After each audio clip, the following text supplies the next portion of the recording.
Mr. Crump, so you're currently on a merit.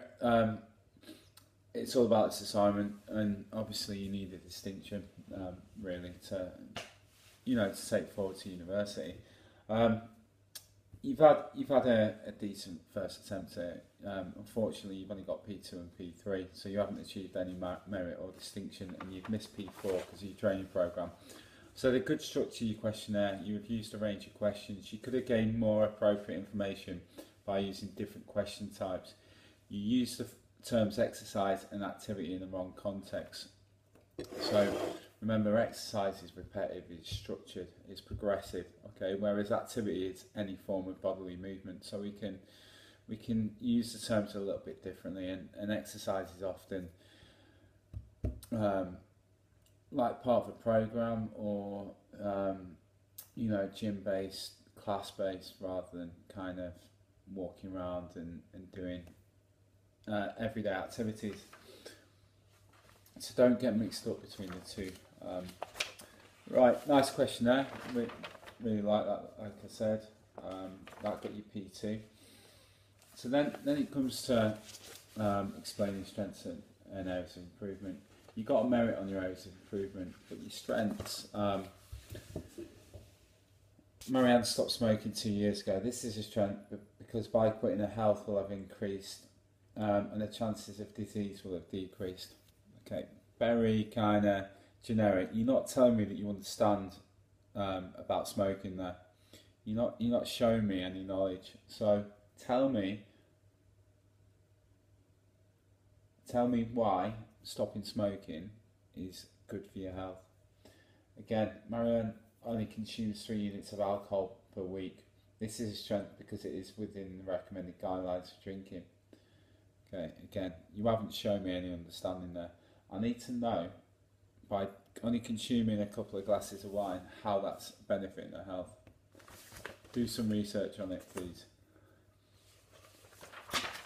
Okay, then we get into this analysis and evaluation, and you've had a really good attempt. I think out of everyone in the class, your second paragraph about the stress hit all the criteria. You've got M2, M3, D1 and D2. The first one about exercise, you've only got D1, and D2 asks you to analyse a range of lifestyle improvement activities. So you've got to suggest a range of different activities in there. It's not good enough only to talk about one. You've got to talk about a few and analyse why they benefit health.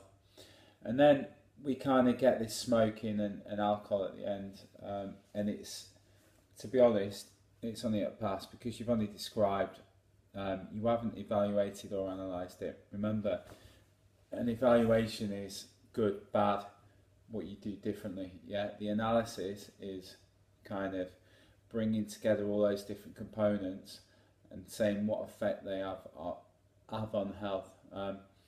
And it's not looking at the lifestyle factors, it's looking at strategies to improve the lifestyle.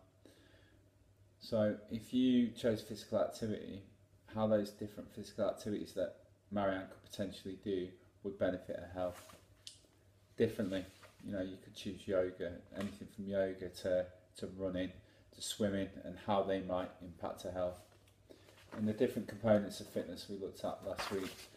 Right, when it comes to lifestyle improvement strategies, you've come up with 3, brilliant, but you haven't explained why they're going to help her.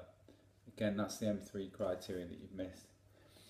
No SMART targets. Attention to detail, nothing on there.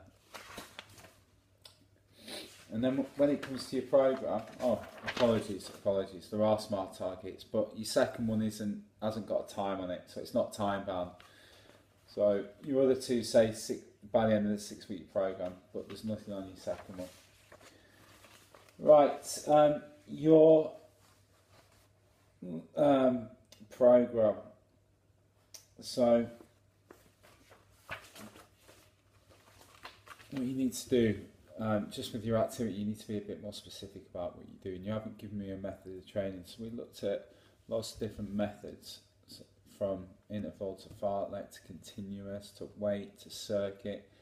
So when you talk about swimming, what kind of training is that? Is that continuous? Is it interval training?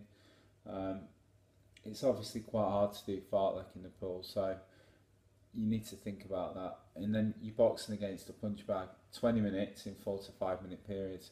You're not going to go on a punch bag for 5 minutes at a time, so you need to break that down for me. And then your times. We talked about 150 minutes of physical activity per week. Now you've got 110, 140, 165. You've got 190, 215, 240. Again, man, it's not realistic. So you need to think about the times that you put down.